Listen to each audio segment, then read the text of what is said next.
Lorsque le berger allemand s'est assis à la porte 47 de l'aéroport, personne n'a osé le faire bouger. Pendant des heures, puis des jours, puis des semaines, les voyageurs passaient sans comprendre, les agents détournaient le regard, et le temps semblait s'être arrêté à cet endroit précis.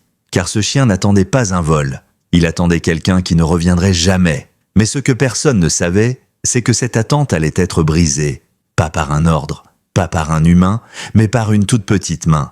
Un demi-biscuit posé sur le sol, et une question murmurée qui allait tout changer. Ce jour-là, un secret caché dans un sac d'enfant. 2 hommes qui observaient dans l'ombre, et un chien qui avait cessé de vivre allaient se rencontrer au même endroit, au même instant. Et ce qui allait suivre dépasserait tout ce que la sécurité de l'aéroport avait jamais vu. Pourquoi ce chien refusait-il de quitter cette porte depuis 4 mois? Qu'avait donc cette fillette pour réveiller un cœur brisé? Et pourquoi, cette nuit-là, un ancien policier allait comprendre que le berger allemand n'attendait pas la mort?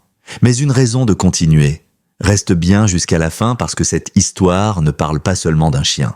Elle parle de perte, de choix, et de la manière la plus inattendue dont l'amour peut survivre à la mort. Avant de continuer, pense à liker, à t'abonner, et dis-moi en commentaire depuis quelle ville tu regardes cette vidéo. J'adore voir jusqu'où voyagent nos histoires. Maintenant, revenons à la porte 47. Le berger allemand n'avait pas bougé de la porte 47 depuis 4 heures. Son corps était immobile, parfaitement droit, ses yeux ambrés fixés sur un point invisible, tandis que des centaines de voyageurs passaient devant lui sans ralentir. Le personnel de sécurité savait qu'il ne fallait pas intervenir. Axel avait gagné ce droit. 4 mois plus tôt, l'officier Caleb Morgan était mort exactement à cet endroit. Depuis, le chien revenait chaque jour, à la même heure, pour attendre quelqu'un qui ne reviendrait jamais. Mais ce mardi après-midi, quelque chose brisa le silence figé de cette vigile. Une petite main posa doucement un demi-biscuit salé à côté de sa patte avant. Axel tourna la tête.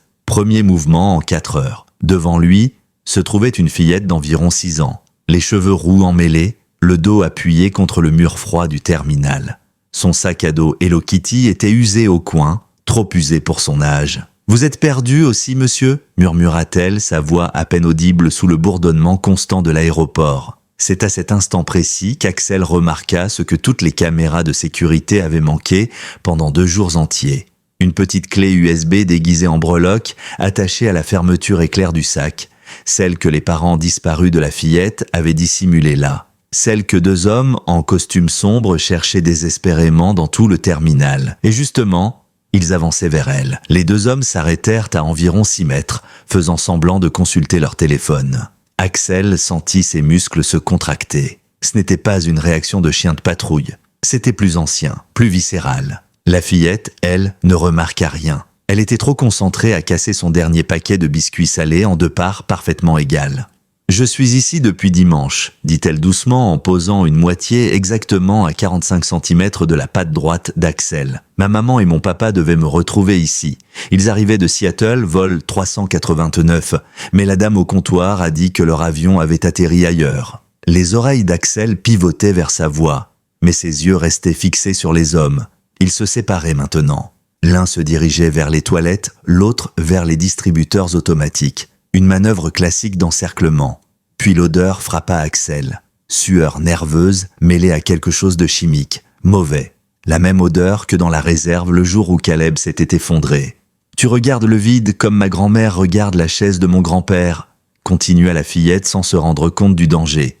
Il est parti il y a 2 hivers. Pour la première fois depuis 4 mois, Axel accepta de la nourriture venant d'un inconnu. Pas par faim. Le chagrin avait emporté cela, mais parce que l'offrande silencieuse de cet enfant réveillait quelque chose que son dressage ne savait pas nommer. Le biscuit rassis s'effrita sur sa langue. À quelques mètres, l'homme près des distributeurs les photographiait, faisant semblant d'envoyer un message.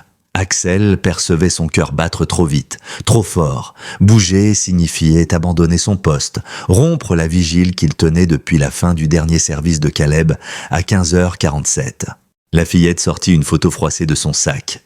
Ses parents souriaient devant un marché couvert et la breloque USB scintilla sous la lumière de l'après-midi. Papa a dit de garder ses souvenirs de vacances en sécurité. Il a dit que c'était important. L'autre homme revenait. Il passerait à moins de 3 mètres. Axel prit sa décision. Depuis 4 mois, il gardait un fantôme. Mais cet enfant, avec ses biscuits rationnés et sa patience courageuse, était bien vivante et elle était en danger. Lentement, Axel déplaça ses 85 kilos de muscles entre elle et l'homme qui approchait. L'homme hésita, surpris par le regard fixe et intelligent d'un chien policier entraîné. « Tu me protèges maintenant ?» demanda la fillette en remarquant son mouvement. Avant qu'Axel ne puisse répondre, si les chiens pouvaient répondre à ce genre de questions, des pas familiers résonnèrent dans le terminal. « Hé mon vieux !» Pile à l'heure pour le dîner. C'était Samuel, un ancien policier à la retraite, venu chaque soir avec la gamelle d'Axel dans l'ancien récipient de Caleb. Mais ce soir-là, Axel ne mangerait pas seul. Les deux hommes se fondirent dans la foule. Mais Axel le savait. Il reviendrait. Samuel ralentit en voyant la fillette. 30 ans dans la police lui suffisaient pour lire la situation, seul depuis trop longtemps, vêtements propres mais usés, posture d'enfant habitué à avoir faim sans se plaindre. « Salut Axel », dit-il doucement en posant la nourriture. Il croisa le regard du chien et il eut quelque chose de nouveau. « On dirait que tu t'es fait une amie. » La fillette leva les yeux, fatiguée mais polie. « Il est à vous, monsieur ? On veille l'un sur l'autre, » répondit Samuel. « Je m'appelle Samuel. Moi c'est Lily Parker, » dit-elle avec le sérieux cérémonial des enfants bien élevés. Axel me tient compagnie. Les sourcils de Samuel se haussèrent. Depuis 4 mois, personne n'avait jamais prononcé le nom d'Axel devant lui. Le chien n'avait plus de collier depuis l'enterrement de Caleb. Les agents disent de son nom quand il passe, expliqua Lily. Ils disent « Bonne soirée Axel » ou « La garde se passe bien Axel ». Mais ils ne le touchent jamais. Ils ont l'air tristes. Le terminal passait en mode soirée. Les lumières baissaient légèrement, les annonces se faisaient plus rares. Lily sortit une couverture fine de son sac, probablement oubliée par un voyageur. Elle l'installa sur une rangée de sièges, dans le coin le plus discret, mais avec vue sur les sorties. « Le sol doit être froid pour tes pattes », observa-t-elle. Avant que Samuel n'ait le temps d'expliquer qu'Axel n'acceptait plus aucun contact, Lily sortit une écharpe bleu pâle de son sac.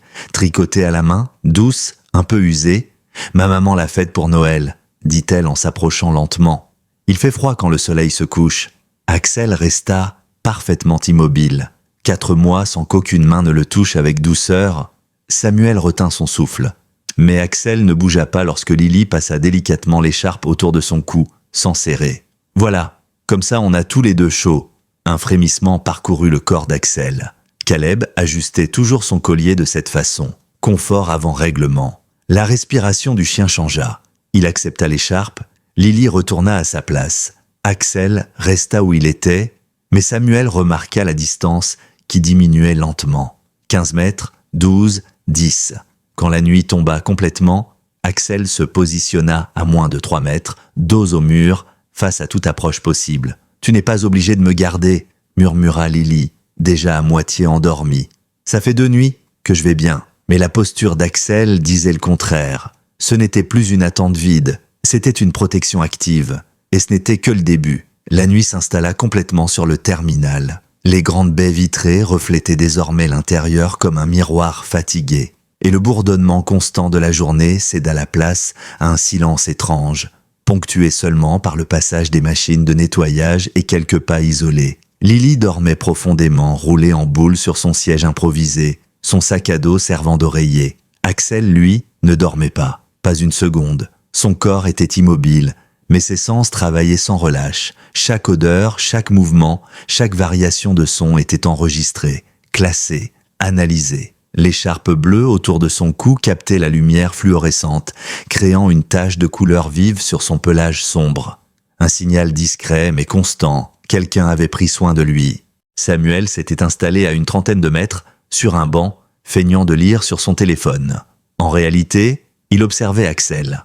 En 4 mois, il n'avait jamais vu le chien changer ainsi de posture. Ce n'était plus l'attente figée du deuil. C'était une garde vivante, active. Samuel sortit son téléphone et envoya un message à un ancien contact fédéral qui lui devait encore un service. Volume 3, 189 Seattle, passagers Daniel et Grace Parker. Statut réel? La réponse tarda, mais Samuel sentait que quelque chose n'allait pas. Axel bougea encore, réduisant la distance avec Lily à moins de 2 mètres. Il respirait calmement, profondément, synchronisant presque son souffle avec celui de l'enfant. Il cataloguait les odeurs autour d'elle, la peur ancienne, sèche, accumulée sur 2 jours d'attente, le tissu recyclé de ses vêtements, Mais surtout, cette odeur intacte, rare, presque lumineuse. L'odeur d'un enfant qui croit encore que ses parents vont arriver. Un homme passa à nouveau trop lentement, le regard baissé. Axel le suivit des yeux jusqu'à ce qu'il disparaisse derrière un pilier. Puis une femme, différente de l'après-midi, mais avec la même démarche, le même parfum. Axel le sut immédiatement. Ils observaient, ils attendaient. Samuel, sans en avoir conscience, posa la main sur son vieux badge rangé dans sa poche. Il avait quitté la police, mais certaines habitudes ne meurent jamais. Vers 22h, le téléphone de Samuel vibra enfin. Les mots à l'écran lui glacèrent le sang. Daniel et Grace Parker, avion dérouté vers Portland, 2 témoins fédéraux, disparus après l'atterrissage, enquête en cours. Samuel leva lentement les yeux vers Lily, puis vers la petite breloque USB qui brillait faiblement sur son sac. « Elle a de la protection ?» répondit-il simplement par message. En appuyant sur envoyer, il comprit qu'il venait de replonger dans quelque chose qu'il avait juré de laisser derrière lui. Comme si Axel avait senti le changement, il tourna légèrement la tête vers Samuel. Leurs regards se croisèrent à travers le terminal presque vide. Et Samuel vit, pour la première fois depuis 4 mois, autre chose que la tristesse dans les yeux du chien. Il vit un but. Les hommes, en costume, réapparurent, entamant un nouveau passage circulaire feignant l'ennui. Samuel se leva lentement et se rapprocha sans attirer l'attention. Il posa la gamelle près d'Axel, comme chaque soir. Mais Axel ne bougea pas. Il ne mangeait pas. Son corps restait tourné vers Lily. Samuel s'arrêta net. 4 mois. 4 mois qu'Axel se précipitait sur la nourriture comme un automatisme, comme une obligation vide. Et ce soir, il choisissait autre chose. Le matin arriva lentement, cette heure étrange où la nuit n'est plus tout à fait là, mais où le jour n'ose pas encore s'imposer. À 6h pile, Samuel revint avec de l'eau fraîche et le petit déjeuner d'Axel, toujours dans l'ancien récipient de Caleb. Mais ce qu'il vit le fit s'arrêter net. Axel était allongé en arc de cercle autour de Lily. Son corps massif formait une barrière naturelle, protectrice. La fillette dormait contre son ventre, une main serrée dans sa fourrure. L'écharpe bleue était toujours là. Axel avait passé la nuit éveillé. Ses yeux étaient ouverts, alertes, mais apaisés. « Eh bien, » murmura Samuel, « je n'ai jamais vu ça. » La queue d'Axel remua une fois. Un salut. Pas un abandon de poste. Lily se réveilla lentement, désorientée, puis sourit en reconnaissant Axel. « Bonjour » chuchota-t-elle comme si elle ne voulait pas déranger. Samuel s'accroupit à distance pour ne pas l'effrayer. « Bonjour Lily, je suis Samuel, je m'occupe d'Axel. » Elle hocha la tête avec sérieux. « Je sais, Axel m'a tenu compagnie. » Samuel posa la nourriture. Axel la regarda, puis regarda Lily, et resta immobile. « Il n'a pas faim ?» demanda-t-elle, inquiète. Elle connaissait la faim. Elle avait rationné des biscuits pendant 3 jours. « Je crois, » dit Samuel lentement, « qu'il choisit autre chose ce matin. » Lily réfléchit, puis sourit. « On peut partager. Je suis forte pour partager. » Elle ouvrit le récipient, sépara les croquettes en 2 parts égales, en posa une devant Axel, puis hésita devant la sienne. « C'est de la nourriture pour chien, » précisa Samuel doucement. « Je sais, » répondit-elle calmement, « mais il a partagé mes biscuits hier. » Elle prit une croquette, la goûta, grimaça, mais mâcha courageusement. Axel la regarda, puis baissa la tête et mangea à son tour. Ensemble. Samuel détourna le regard, la gorge serrée. L'aéroport se réveillait autour d'eux, les rideaux métalliques des cafés se levaient, les premières annonces résonnaient. Lily se leva. « J'ai besoin d'aller aux toilettes. » Axel se leva aussitôt. « Tu peux venir, mais tu dois attendre dehors, » précisa-t-elle avec un sourire. Le cortège était presque absurde. Une petite fille, suivie d'un berger allemand massif, suivie d'un vieil homme attentif. Axel s'assit devant l'entrée des toilettes, bloquant partiellement le passage. Il écoutait Lily à l'intérieur, reconnaissant chaque bruit. « Elle est spéciale », murmura Samuel. « Elle me rappelle la nièce de Caleb. » L'oreille d'Axel frémissait au nom. Quand Lily ressortit, Axel se leva immédiatement. « Tu n'as pas besoin de me suivre partout, » dit-elle amusée. Mais elle ne lâchait pas sa fourrure. Pendant 2 heures, Lily montra à Axel ce qu'elle appelait ses endroits secrets. La fontaine à eau la plus froide, le siège où le soleil du matin chauffait le mieux, le coin où une prise fonctionnait encore. Axel suivait, analysant les angles, les caméras, les issues. « Ici, je regarde les avions, » dit-elle en collant son nez à la vitre. « Je crois toujours que je vais voir maman et papa. » Axel posa doucement son épaule contre sa jambe. Elle sortit un livre abîmé de son sac. « C'est l'histoire d'une araignée qui protège un cochon, expliqua-t-elle. Tu veux que je te lise? Sa voix était hésitante mais déterminée. Axel s'allongea mais resta alerte. Des gens passaient, souriaient, prenaient des photos. Axel, lui, remarquait autre chose. Les mêmes silhouettes, les mêmes odeurs. Ils attendaient. Samuel reçut un nouveau message. Équipe retardée, accident sur l'autoroute. Tenez la position.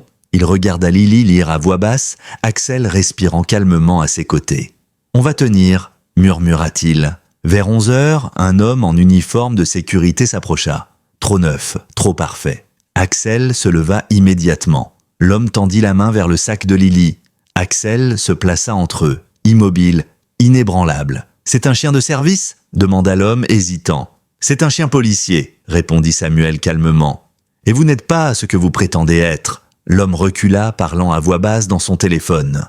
Lily serra la fourrure d'Axel. « Monsieur Samuel, est-ce que j'ai fait quelque chose de mal ?» Samuel s'agenouilla. « Non, mais certaines personnes veulent quelque chose que tes parents t'ont confié. » Lily toucha la breloque USB sans s'en rendre compte. « Les souvenirs de vacances ?» Papa a dit que c'était important. Axel changea de posture. Ce n'était plus seulement de la protection, c'était une défense. Et ce qui allait suivre allait mettre à l'épreuve tout ce qui lui restait. Axel ne quitta plus Lily des yeux. Ce n'était pas une décision consciente, mais une certitude profonde inscrite dans ses muscles et dans ce vide laissé par l'absence de Caleb. La posture du chien avait changé. Les agents de sécurité qui passaient régulièrement le remarquèrent immédiatement. Ce n'était plus le chien figé dans le passé, celui qu'on saluait à distance avec une pointe de respect et de tristesse. C'était un chien en service, présent, connecté au monde réel et dangereux pour quiconque s'approcherait trop près de la petite fille. Samuel reçut un nouveau message. Situation confirmée. Les parents sont des témoins clés, disparition liée à une affaire de fraude industrielle majeure. Le contenu de la clé est critique. Ne laissez pas l'enfant sans surveillance. Samuel releva lentement la tête. Lily lisait toujours, sa petite voix claire contrastant avec la gravité de la situation. Axel, lui, suivait chaque mouvement autour d'eux, ses oreilles captant les sons bien avant que Samuel n'en ait conscience. Vers midi, l'atmosphère changea subtilement. L'aéroport était plus animé, mais Axel percevait autre chose. Une coordination, des regards qui se croisent trop précisément. Une femme passa près d'eux, vêtue différemment que la veille, mais Axel reconnut immédiatement son parfum. Elle ralentit légèrement en voyant Lily, puis continua. Axel mémorisa sa trajectoire, son rythme cardiaque, la façon dont elle tenait son téléphone. Prédateur. Samuel sentit la tension monter sans savoir exactement pourquoi. Son instinct, forgé par des décennies sur le terrain, criait danger. Son téléphone vibra à nouveau. Ils vont tenter quelque chose aujourd'hui, très probablement dans les prochaines heures. Samuel inspira profondément. Il se pencha vers Lily. « On va jouer à un jeu, d'accord ?» Lily leva les yeux. Elle avait appris à reconnaître les moments où les adultes sourient pour masquer leur inquiétude. « Quel jeu ? Trouvez l'endroit le plus sûr, » répondit Samuel. Axel est très bon à ça. Axel réagit immédiatement lorsqu'il entendit son nom. Pour la première fois depuis 4 mois, quelqu'un lui donna un ordre clair, un vrai, en allemand, la langue de travail qu'il n'avait pas entendue depuis la mort de Caleb. Le changement fut instantané, sa démarche devint fluide, méthodique. Il avança, le nez bas, choisissant les chemins qui coupaient les lignes de vue, passant par des boutiques, des couloirs de service, des zones semi-fermées. Samuel suivait, utilisant encore son ancien badge pour franchir certaines portes. En moins de 20 minutes, ils atteignirent une porte condamnée près de la zone de rénovation. Ancienne porte d'embarquement inutilisée depuis des mois. Axel inspecta les alentours, puis s'assit. Signal clair, sécurité temporaire. Lily entra la première, s'installant sur un siège poussiéreux. « On se cache ?» demanda-t-elle doucement. « On est prudent », répondit Samuel. Pendant 1 heure, ils restèrent là. Lily continua sa lecture, comme si les mots étaient un bouclier contre l'inquiétude. Axel faisait des rondes courtes, revenant toujours vérifier la présence de Lily. Samuel, assis un peu plus loin, surveillait son téléphone. Les messages n'étaient pas rassurants. Équipe fédérale retardée, surveillance ennemie toujours active. Quand ils ressortirent, l'après-midi avançait. Axel détecta immédiatement que la pression avait légèrement diminué. Les silhouettes familières avaient disparu. « On peut respirer un peu », murmura Samuel. Lily sourit. « Je veux te montrer quelque chose de vraiment bien », dit-elle à Axel. Elle l'emmena jusqu'à une terrasse intérieure peu connue où le soleil de l'après-midi créait une tache dorée parfaite sur le sol. « Si tu te couches d'ici, on dirait que tu brilles. » Axel hésita, puis lentement, il se coucha à côté d'elle, pas en position de travail, juste à côté. Lily éclata de rire. Un rire pur, léger, presque oublié. « Tu ressembles à un lion. » Axel remua la queue. Un vrai mouvement, pas un réflexe, un choix. Elle commença à parler. De son ancienne maison, des chats de la grange, de son école, de son papa qui travaillait sur un ordinateur et de sa maman qui jouait du piano. Axel écoutait, Samuel regardait, bouleversé. Le chien qu'il avait vu mourir à petit feu revenait à la vie. Puis Lily trouva une vieille balle pour chien, abandonnée sous un siège. « Tu joues ?» demanda-t-elle. Axel resta immobile. Elle sourit doucement. « C'est pas grave si tu veux pas. Moi aussi, parfois, j'ai pas envie de jouer. » Quelque chose céda. Axel se leva, prit la balle et la déposa délicatement sur ses genoux. Pas comme un chien dressé, comme un ami. Ils jouèrent, lentement d'abord, puis avec plus d'entrain. Axel fit même une révérence de jeu, déclenchant les rires de Lily. Samuel détourna le regard, les yeux humides. « Tu reviens ?» murmura-t-il. « Tu reviens vraiment ?» À 17h30, Samuel revint avec le dîner. Lily insista pour partager. Toujours. Axel poussa même une partie de son poulet vers elle. « Papa aimerait bien Axel, dit-elle. Il voulait un chien. » Elle s'arrêta, hésitante. « Quand ils reviendront. » Samuel répondit prudemment. « Mes amis les cherchent. Des gens très compétents. » Axel était perdu aussi, dit Lily. Mais on s'est trouvé. Le soleil descendait quand le téléphone de Samuel vibra. Il pâlit.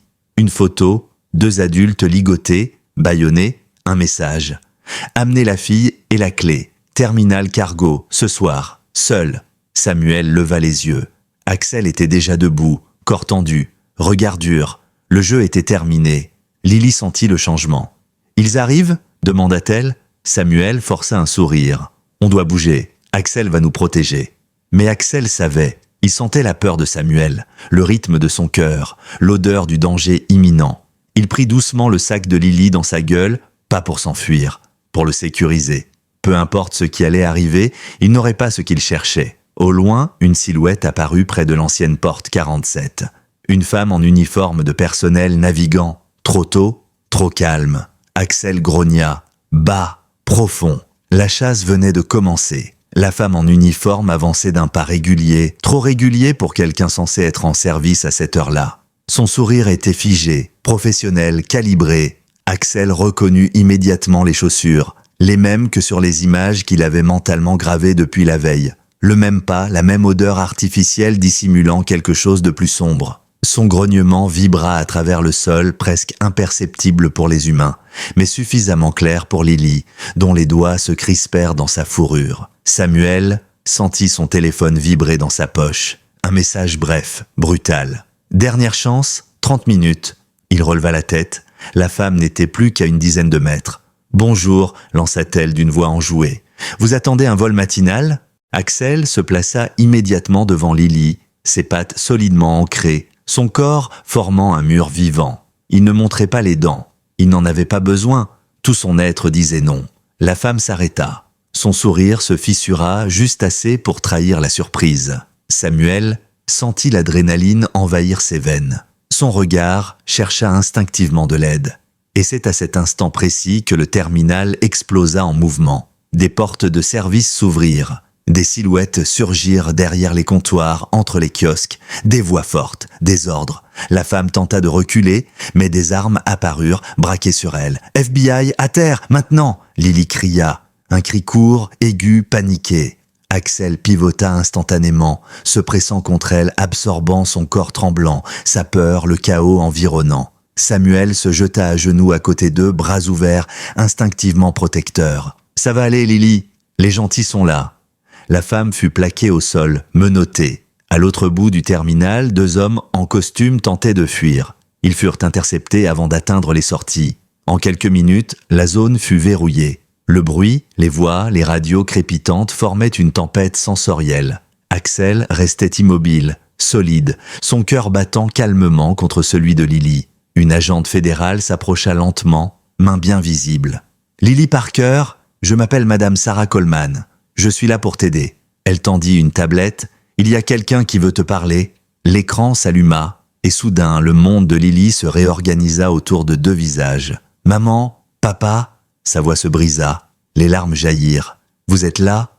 Sur l'écran, deux adultes épuisés, amaigris, mais vivants. « On va bien, ma chérie », dit la femme en pleurant. « On arrive, tu as été incroyablement courageuse. » L'homme ajouta, « Tu as gardé ce que je t'ai confié, comme une grande. » Lily hocha la tête, incapable de parler. Elle serra Axel de toutes ses forces. « C'est lui, il m'a protégée. » Samuel détourna le regard, submergé. 4 mois de douleur comprimés dans ce simple instant de vérité. Axel, lui, regardait l'écran, puis Lily, puis Samuel. Sa mission venait de s'accomplir. Les agents confirmèrent rapidement la situation. Les parents étaient en sécurité sous protection. La photo envoyée plus tôt était une mise en scène destinée à briser Samuel. Une manipulation. L'enquête touchait à un réseau bien plus vaste et la clé USB contenait des preuves suffisantes pour faire tomber plusieurs figures importantes. Lorsque les parents arrivèrent enfin escortés, Lily se détacha d'Axel pour courir vers eux. L'étreinte fut totale, désordonnée, désespérée.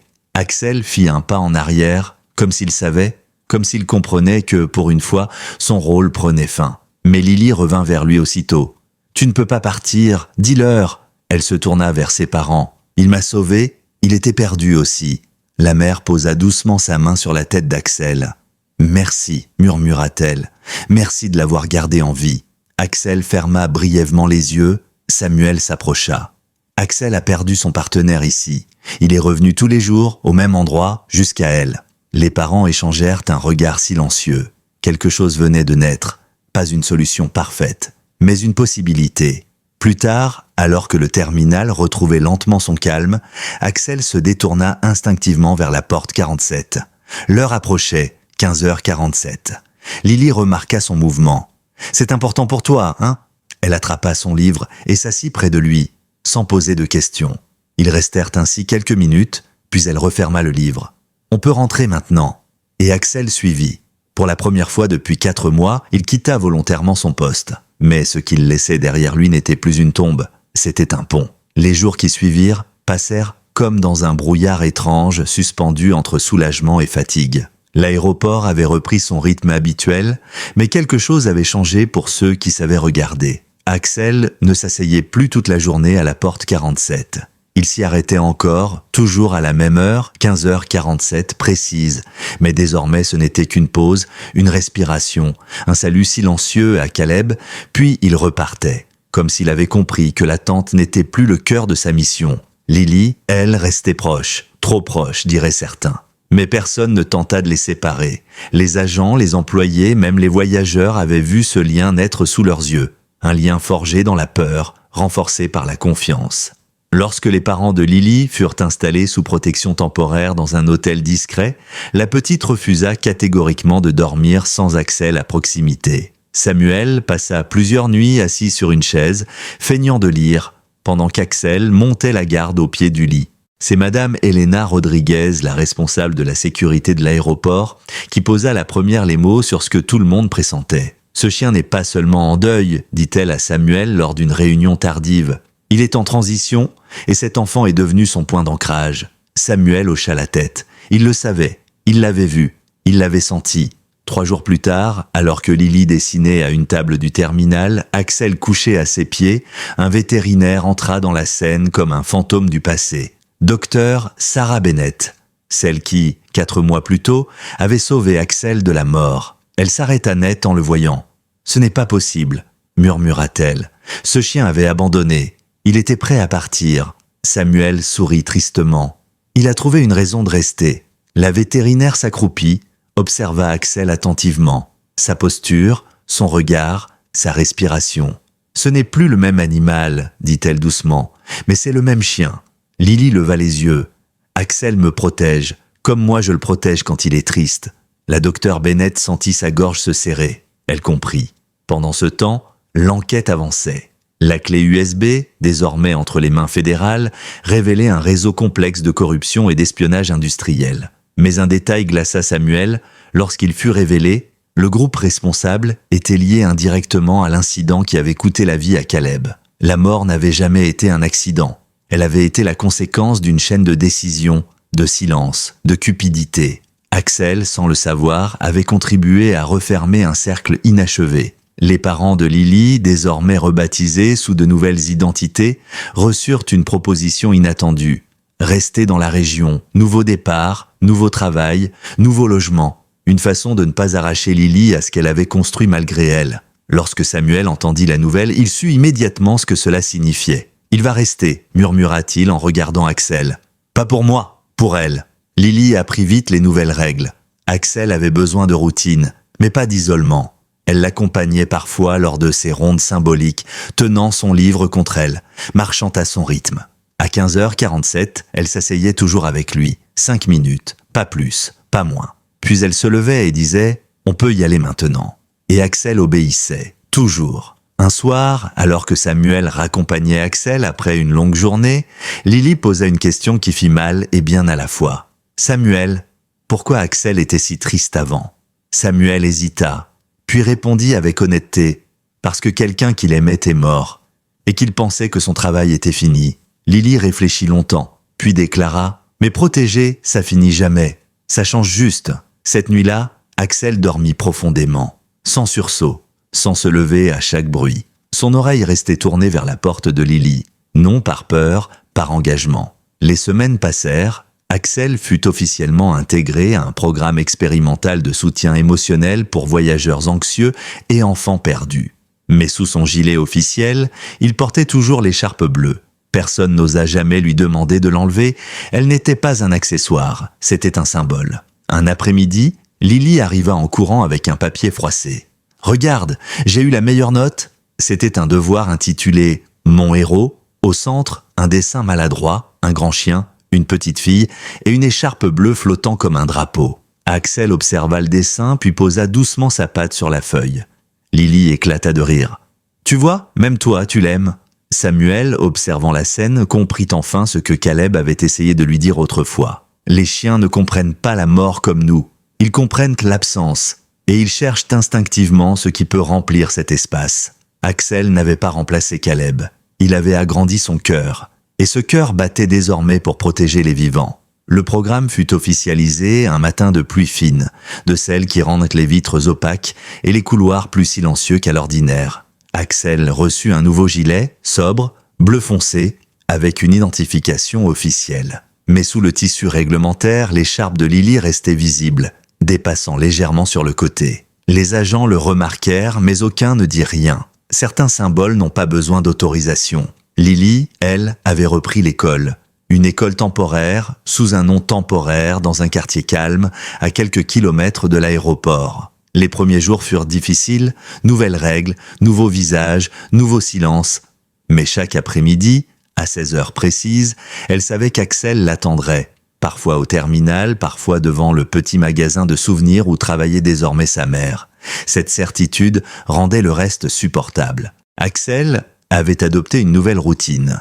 Chaque matin, il vérifiait la chambre de Lily avant même de manger. Un simple passage de museau, un souffle contre la porte, puis il repartait. Samuel observait cela sans intervenir. Le chien n'était plus guidé par l'habitude, il était guidé par un engagement. Un soir, alors que Lily faisait ses devoirs assise au sol, Axel allongé à côté d'elle, elle leva soudain les yeux. « Samuel, est-ce qu'Axel va redevenir triste un jour ?» La question tomba sans prévenir. Samuel posa lentement sa tasse. « Il sera toujours un peu triste, » répondit-il honnêtement. Mais maintenant, il sait pourquoi il continue. Lily hocha la tête, comme si cette réponse suffisait. L'enquête judiciaire avançait à grands pas. Les témoignages s'enchaînaient, les arrestations aussi. Samuel fut convoqué plusieurs fois. On lui montra des images de surveillance, des enregistrements, des documents. Un détail revint souvent. Le jour de la mort de Caleb, juste avant l'explosion, il avait crié un ordre à Axel. Pas un ordre d'attaque, pas un ordre de recherche, un mot unique. Trouve. À l'époque, personne n'avait compris. Aujourd'hui, Samuel ne doutait plus. Caleb ne parlait pas de suspect. Il parlait de futur. Lily ne savait pas tout cela. Elle savait seulement qu'Axel était là quand elle en avait besoin, qu'il s'asseyait à côté d'elle pendant les contrôles médicaux, qu'il posait sa tête sur ses genoux quand les cauchemars revenaient, qu'il attendait patiemment qu'elle termine de lire avant de se lever. Ce n'était pas de l'obéissance, c'était du respect. Un après-midi, l'école organisa une petite fête. Les parents furent invités. Lily demanda une seule chose. Est-ce qu'Axel peut venir ? La direction hésita puis accepta. Axel entra dans la cour sous les regards émerveillés des enfants. Certains avaient peur, d'autres étaient fascinés. Axel s'assit, immobile, laissant les enfants venir à lui. Lily expliqua fièrement « Il protège les gens quand ils ont peur ». Ce jour-là, Axel se laissa toucher par 26 enfants. Il resta calme, patient, attentif. Samuel observa la scène à distance, bouleversé. 4 mois plus tôt, ce chien refusait même qu'on s'approche de lui.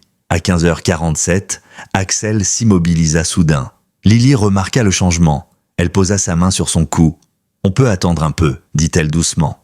Ils restèrent immobiles 2 minutes, puis elle sourit. « C'est bon ».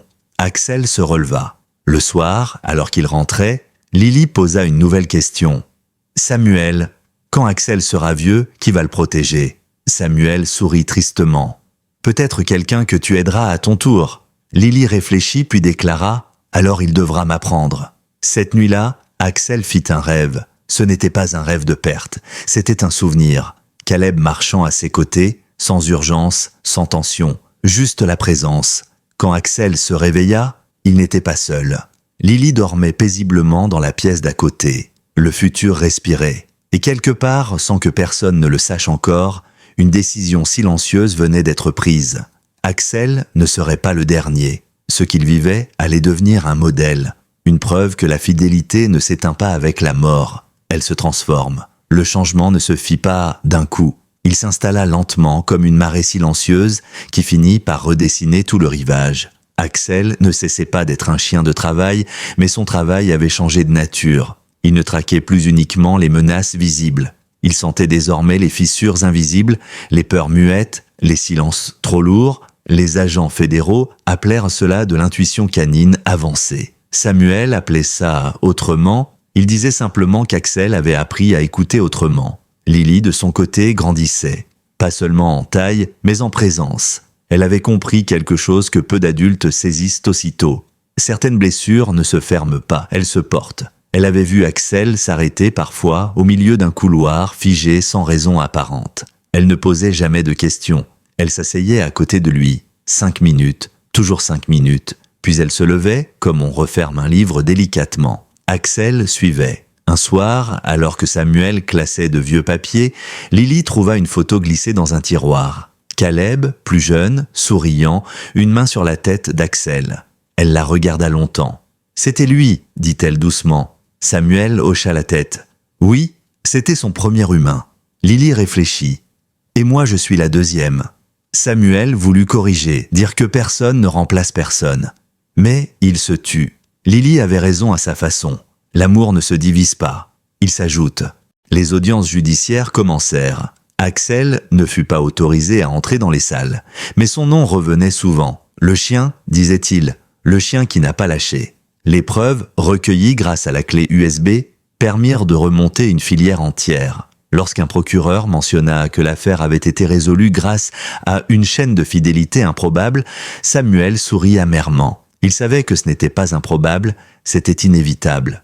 Dr Sarah Bennett revint plusieurs fois observer Axel. « Il n'a pas seulement survécu, dit-elle un jour, il a intégré la perte. » Elle expliqua que certains chiens, comme certains humains, n'essaient pas d'oublier. Ils construisent autour du manque. Ce chien porte son deuil comme une armure. Pas pour se protéger, mais pour protéger les autres. Lily entendit ces mots. Plus tard, elle les répéta maladroitement à Axel. « Tu portes Caleb à l'intérieur, mais tu marches quand même. » Axel posa sa tête sur ses genoux. Elle sourit. Elle avait compris. Un après-midi, une nouvelle recrue canine arriva à l'aéroport. Jeune, vive, trop vive. Elle avait perdu son maître dans un accident récent. Elle refusait de travailler, grognait, tirait sur sa laisse. Axel s'arrêta net en la croisant. Les 2 chiens se regardèrent de longuement. Axel ne fit rien. Il resta là, présent, stable. La jeune chienne se calma. Ce fut bref, mais suffisant. Samuel observa la scène. « Tu enseignes », murmura-t-il. Axel n'était plus seulement un gardien, il devenait un repère. Lily remarqua aussi que d'autres enfants venaient spontanément s'asseoir près d'Axel. Enfants anxieux, fatigués, perdus dans les couloirs trop grands de l'aéroport. Axel ne les touchait pas. Il ne les regardait même pas directement. Il se contentait d'être là. Lily expliquait parfois « Il ne fait pas disparaître la peur, il la tient tranquille. À 15h47 ce jour-là, Axel s'arrêta à nouveau, mais quelque chose était différent. Il ne fixa pas le sol. Il leva la tête, puis il inspira profondément, comme s'il enregistrait quelque chose une dernière fois. Lily le sentit. « Tu peux y aller si tu veux », dit-elle doucement. Axel resta encore quelques secondes, puis il se détourna de la porte. Samuel comprit. Ce n'était plus un rituel obligatoire. C'était un choix conscient. Ce soir-là, Lily écrivit dans son cahier « Axel m'a appris que rester, c'est parfois partir autrement. » Et sans que personne ne le sache encore, cette phrase allait bientôt circuler bien au-delà de leur histoire. Il y avait une chose que Lily ignorait encore, une chose que presque personne ne savait. Une parenthèse sombre, enfouie dans les 4 mois qui avaient suivi la mort de Caleb. Samuel ne l'avait raconté à personne, pas aux agents, pas aux vétérinaires, pas même aux parents de Caleb, parce que mettre des mots dessus, c'était risquer de la rendre définitive. 3 mois après la mort de Caleb, Axel avait cessé de manger, pas progressivement, pas comme un animal malade d'un jour à l'autre. La gamelle restait pleine, les friandises aussi. Axel se rendait toujours à la porte 47, s'asseyait, attendait, puis repartait. Mais il se vidait de l'intérieur. Samuel l'avait compris trop tard. Un matin, Samuel l'avait trouvé allongé près de la porte, incapable de se lever. Sa respiration était faible, irrégulière. Les agents avaient appelé une ambulance vétérinaire. À la clinique, la docteure Bennett avait été directe. Il n'y a pas d'infection, pas de blessure. Il se laisse mourir. Certains chiens font ça quand leur humain disparaît. Encore 24 heures et nous l'aurions perdu. Samuel était resté assis 2 nuits entières près d'Axel inconscient. Il lui avait parlé sans s'arrêter. De Caleb, de l'enterrement, de la mère de Caleb qui demandait toujours si Axel allait bien, de banalités aussi, de météo, de baseball, de tout ce qui faisait encore lien avec le monde. Et puis, à l'aube de la 2e nuit, désespéré, Samuel avait murmuré quelque chose qu'il n'avait jamais osé répéter à voix haute. « Je sais que tu veux le rejoindre, je sais que l'attente te tue, mais... Et s'il y avait encore quelque chose à faire? Et si Caleb avait encore besoin de toi, ici ?» C'est à ce moment précis qu'Axel avait ouvert les yeux. Pas guéri, pas sauvé, mais présent. Le lendemain, il avait mangé, peu, puis il était retourné à la porte 47. Plus maigre, plus lent, mais vivant, attendant quelque chose qu'aucun humain ne pouvait encore nommer. Samuel comprit, en voyant Axel avec Lily, que ce quelque chose avait toujours été une personne, pas un événement, une mission. Lorsque Dr Bennett revint le mois suivant et vit Axel couvert de paillettes après un atelier scolaire improvisé avec Lily, elle secoua la tête. Ce chien n'était pas censé être encore là. Samuel répondit simplement. Il a compris que son histoire n'était pas terminée. L'enquête judiciaire révéla un autre détail troublant. Le réseau démantelé grâce à la clé USB était indirectement lié au trafic qui avait causé la mort de Caleb.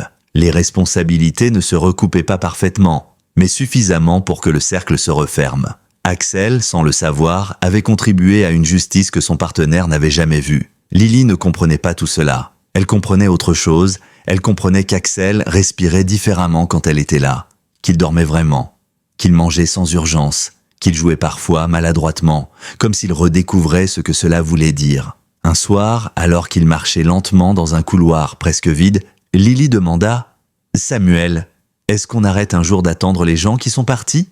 Samuel réfléchit longtemps avant de répondre « Non, mais on apprend à attendre autrement. » Lily hocha la tête. Elle s'assit à côté d'Axel. 5 minutes, puis elle se leva. « On peut continuer. » Les parents de Lily furent officiellement autorisés à reprendre leur vrai nom. La protection rapprochée diminua. La maison qu'ils trouvèrent était modeste avec un jardin clôturé. La première chose que Lily fit fut de montrer à Axel où serait son endroit. 2 paniers, un chez Samuel, un ici. Comme ça, tu ne choisis pas, expliqua-t-elle. Tu as les 2. Axel sembla approuver. Un dimanche matin, Lily demanda à Samuel quelque chose d'inattendu. Quand Axel ne pourra plus travailler, qu'est-ce qu'il fera? Samuel répondit honnêtement. Il se reposera. Lily fronça les sourcils. Mais il sera encore protégé, non? Samuel sourit tristement. Oui. Lily conclut alors, avec une logique imparable, alors il devra apprendre à quelqu'un d'autre. Et c'est là que Samuel comprit. Axel n'était pas seulement revenu à la vie, il était devenu une transmission. L'idée germa d'abord discrètement, presque comme une rumeur. Un agent en parla à un autre. Une responsable de programme nota un comportement inhabituel sur un rapport. Un vétérinaire glissa une phrase lors d'une réunion. Axel n'était plus un cas isolé. Il devenait un exemple. un précédent, la preuve vivante qu'un chien de service ne cessait pas d'être utile lorsque son binôme disparaissait.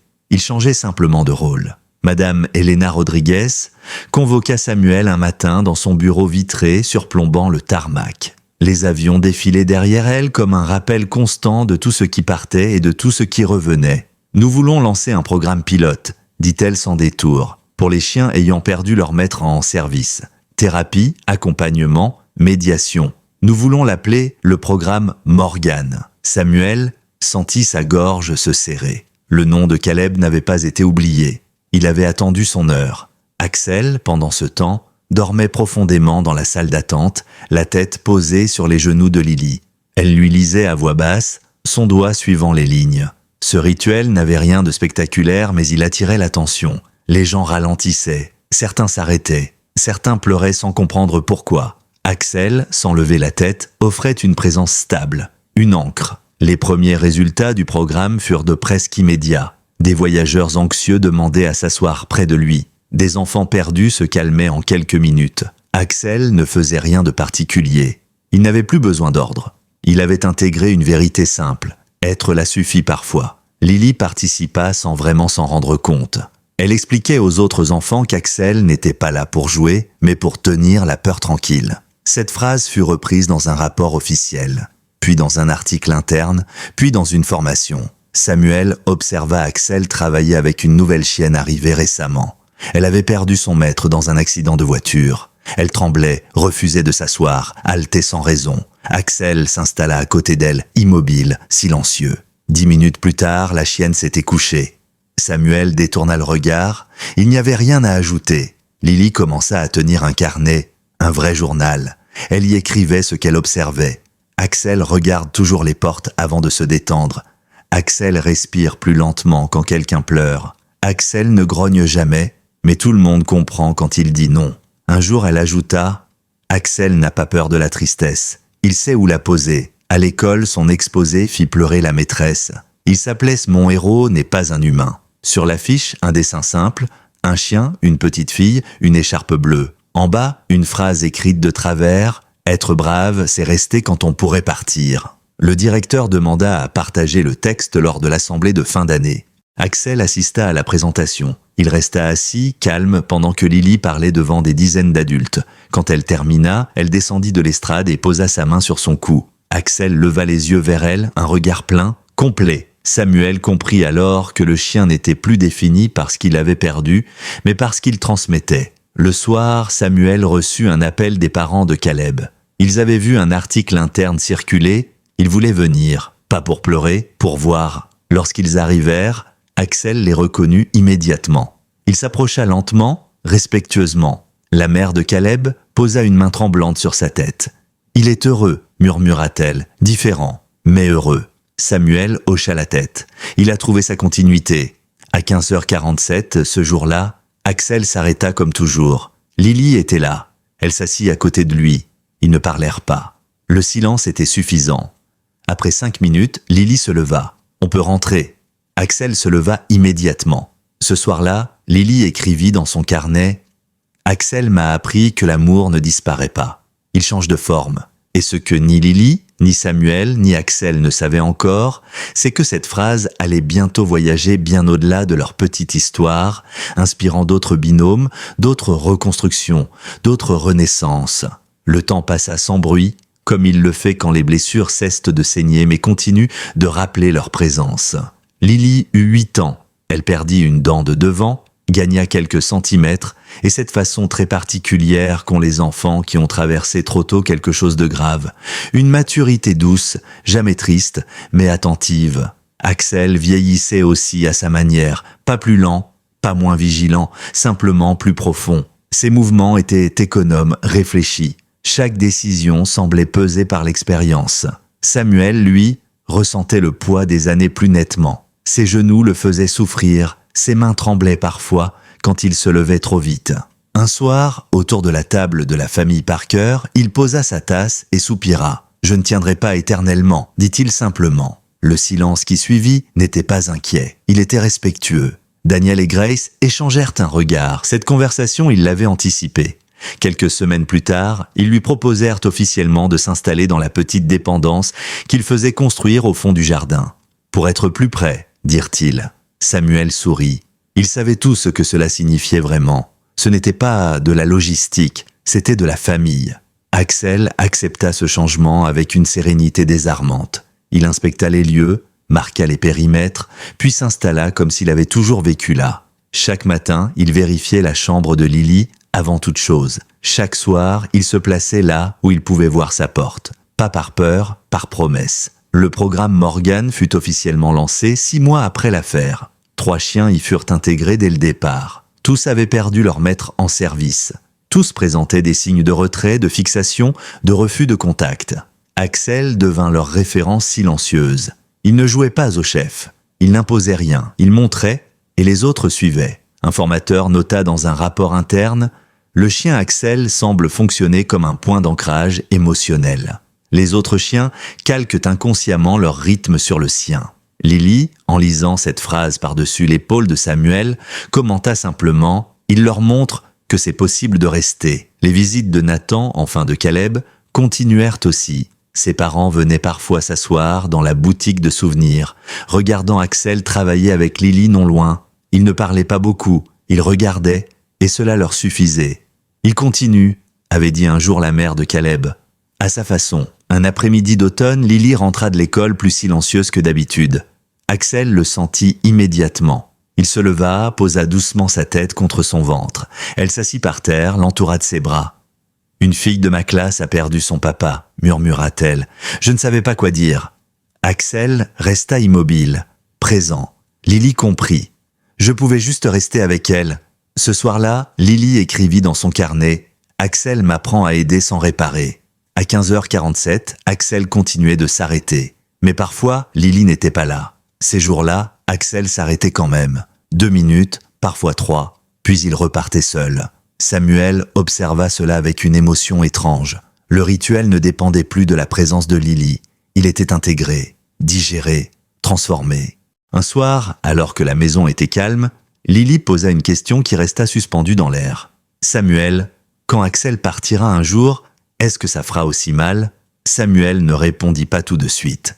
Axel, allongé à leurs pieds, ouvrit un œil. « Oui, » dit Samuel honnêtement. « Mais tu sauras quoi faire avec cette douleur. » Lily réfléchit longtemps, puis déclara « Je la porterai comme Axel porte Caleb. » Cette nuit-là, Axel rêva encore. Pas de perte, pas d'explosion, pas de cris. Il rêva de marche, de pas synchronisés, de présence. Quand il se réveilla, Lily dormait paisiblement. Tout était à sa place. Et quelque part, sans bruit, la dernière étape de sa transformation s'achevait. Axel n'était plus un chien qui avait survécu à la perte. Il était devenu un guide, un transmetteur, un témoin vivant que la loyauté pouvait dépasser la mort sans s'y dissoudre. Il y a des histoires qui ne se terminent pas. Elles changent simplement de forme. Celle d'Axel était devenue cela. Non plus une ligne droite marquée par une perte brutale, mais une spirale lente qui revenait parfois au même point, mais toujours un peu plus haut. Chaque jour ressemblait au précédent, et pourtant aucun ne lui était identique. C'était ça, la guérison, pas l'oubli, l'intégration. À l'aéroport, les nouveaux agents connaissaient tous Axel. Certains ne savaient pas exactement pourquoi il était différent, seulement qu'il fallait lui laisser de l'espace, comme on le fait pour quelqu'un qui porte une histoire lourde mais digne. Les anciens, eux, savaient, ils avaient vu le chien attendre, ils avaient vu le regard vide, et maintenant ils voyaient la présence calme, l'attention posée sur l'instant. La différence était frappante. Lily, désormais bien installée dans sa nouvelle vie, avait développé une routine presque sacrée avec Axel. Chaque matin avant l'école, elle vérifiait qu'il avait mangé. Chaque soir, elle lui racontait un détail de sa journée, même les plus insignifiants. Axel écoutait, toujours. Parfois, il levait la tête, parfois non. Mais Lily savait, il était là. Un samedi matin, elle sortit de sa chambre avec un grand carton sous le bras. « J'ai fini mon projet », annonça-t-elle fièrement. C'était un panneau coloré, soigneusement décoré, intitulé « Mon héros ». Mais au lieu d'un humain, on y voyait Axel, dessiné de manière un peu maladroite, avec son écharpe bleue. Autour, des mots simples, courage, patience, protection, rester. Au centre, une phrase écrite avec application, il était triste, j'étais perdu, on s'est aidé. Samuel lut le panneau en silence. Ses mains tremblaient légèrement. C'est parfait. dit-il finalement. Tu sais pourquoi? Lily secoua la tête. Parce que tu n'as pas écrit qu'il t'a sauvé. Tu as écrit que vous vous êtes sauvés. Lily sourit. C'est pareil. Le projet fut présenté à l'école. La directrice demande l'autorisation de le partager lors d'une réunion parents-professeurs, puis lors d'une journée dédiée au métier du secours. Axel fut invité. Il entra dans la salle polyvalente calmement, sans harnais impressionnant, sans démonstration. Il s'assit simplement à côté de Lily pendant qu'elle parlait. Beaucoup d'adultes pleurèrent. Axel ne bougea pas. À 15h47 ce jour-là, Axel s'arrêta comme toujours. Mais cette fois, quelque chose de différent se produisit. Lily arriva en retard. 1 minute, 2, 3. Samuel observa Axel avec attention. Le chien resta immobile. Puis, à la 4e minute, il inspira profondément, se leva et fit un pas en avant. Lily arriva à ce moment précis, essoufflée. « Désolée, dit-elle. » Axel revint immédiatement à elle. Samuel comprit. Axel n'était plus prisonnier du rituel. Il l'honorait, mais il savait aussi s'en détacher. Un soir, Samuel reçut un appel de Dr Bennett. « Je voulais juste vous dire quelque chose, dit-elle. Ce que vit Axel, c'est rare, mais c'est sain. Il n'a pas remplacé son partenaire. Il a intégré sa mémoire dans un nouveau rôle. » Samuel resta silencieux, puis répondit « Je crois que c'est exactement ce que Lily est en train d'apprendre aussi. » Les parents de Caleb vinrent une dernière fois avant de déménager plus près de leurs petits-enfants. Ils s'assirent dans le jardin, regardant Lily lire pendant qu'Axel reposait à ses pieds. « Il est en paix, » dit le père de Caleb. « Oui, » répondit Samuel. Et il continue. La nuit tombait doucement sur la maison. Axel se leva, fit sa ronde habituelle, puis s'installa devant la porte de Lily. Elle dormait déjà. Il soupira profondément et ferma les yeux. Ce n'était pas de la fatigue, c'était du contentement. Et c'est là que Samuel comprit quelque chose qu'il n'avait jamais osé formuler. Axel n'avait pas attendu Caleb à la porte 47 pour qu'il revienne. Il avait attendu d'avoir la permission de continuer à vivre. Et Lily, sans le savoir, la lui avait donnée simplement en ayant besoin de lui. Il existe un endroit précis dans le terminal 4 que peu de voyageurs remarquent de vraiment. Une zone banale, sans plaque, commémorative, sans fleurs, sans photos. Pourtant, à 15h47 exactement, chaque jour, quelque chose s'y produit encore. Axel s'y arrête, pas longtemps, 1 minute, parfois 2. Il incline légèrement la tête, inspire profondément, comme on le fait devant un souvenir qu'on ne veut pas effacer. Puis il repart. Ce n'est plus une vigile, ce n'est plus une attente, c'est un salut. Les agents qui connaissent l'histoire baissent instinctivement la voix à ce moment-là. Les nouveaux ne comprennent pas, mais ils sentent que quelque chose se joue. Axel ne regarde plus le sol. Il regarde l'horizon. Ce détail change tout. Lily le rejoint souvent, parfois avec un livre, parfois avec ses devoirs, parfois simplement avec sa présence. Elle ne pose jamais de questions, elle sait. Elle s'assoit, attend que le moment passe, puis dit toujours la même chose, doucement, sans solennité. « On peut y aller maintenant. » Et Axel y va, chaque fois. Il choisit la vie. Samuel observe cela de loin. Il sait que ses jambes le porteront de moins en moins, que ses mains trembleront de plus en plus. Mais il n'a plus peur, parce que quand son temps viendra, Axel sera déjà à la maison, entouré, ancré, aimé. La promesse est tenue, le programme Morgan s'est étendu à d'autres aéroports, d'autres chiens, d'autres histoires, d'autres pertes. Les formateurs parlent désormais de continuité émotionnelle de transmission post-traumatique positive. Des mots compliqués pour une vérité simple. L'amour n'expire pas avec la mort. Il cherche un nouvel endroit où s'exprimer. Lily a grandi. Elle a appris à reconnaître la tristesse chez les autres sans vouloir la réparer. À rester, à écouter, à protéger sans s'oublier. Les adultes disent qu'elle est étonnamment mature. Axel dirait autre chose s'il pouvait parler. Il dirait qu'elle est simplement fidèle. Un soir d'été, alors que le soleil se couchait sur la maison et que les ombres s'allongeaient sur la pelouse, Lily posa sa tête contre le flanc d'Axel et murmura « Tu sais, je crois que tu m'as sauvé. » Axel ouvrit un œil, puis le referma lentement. Il n'était pas d'accord. Il s'était trouvé. C'était différent. Dans son journal, Lily écrivit ce soir-là « Rex, non Axel, m'a appris que la tristesse n'est pas une chose qu'on fuit. C'est une chose qu'on apprend à porter sans tomber. Il m'a appris que protéger quelqu'un, ce n'est pas empêcher le mal d'arriver. C'est rester quand il est déjà là. » Les parents de Caleb disent souvent que leur fils aurait été fier. Fier qu'Axel n'ait pas disparu avec lui. fier qu'il ait continué à servir, pas par devoir, par amour. Axel n'a jamais cessé d'être un chien de travail. Il a simplement compris que son travail avait changé. Il dort maintenant devant la porte de Lily, une oreille toujours tournée vers sa respiration. Pas parce qu'il a peur de la perdre, mais parce qu'il a choisi de veiller. La vigilance n'est plus une réaction au trauma, c'est un engagement. Voici la vérité que peu de gens comprennent. Axel n'a jamais attendu que Caleb revienne. Il attendait de savoir s'il avait encore le droit d'aimer, de protéger, de s'attacher, et une petite fille avec une écharpe bleue et une confiance absolue lui a répondu sans mots. L'amour ne se remplace pas. Il s'élargit. La perte ne disparaît pas. Elle enseigne. Et parfois, quand deux êtres brisés se rencontrent au bon moment, ils ne se sauvent pas mutuellement. Ils se donnent simplement la permission de continuer. C'est ça, le secret du Terminal 4. Ce n'est pas une histoire de mort, c'est une histoire de passage. Et quelque part, entre une porte d'embarquement et un foyer enfin trouvé, un berger allemand continue sa ronde. Non plus pour attendre le passé, mais pour protéger l'avenir. La garde continue, l'amour demeure, et le gardien a trouvé son poste.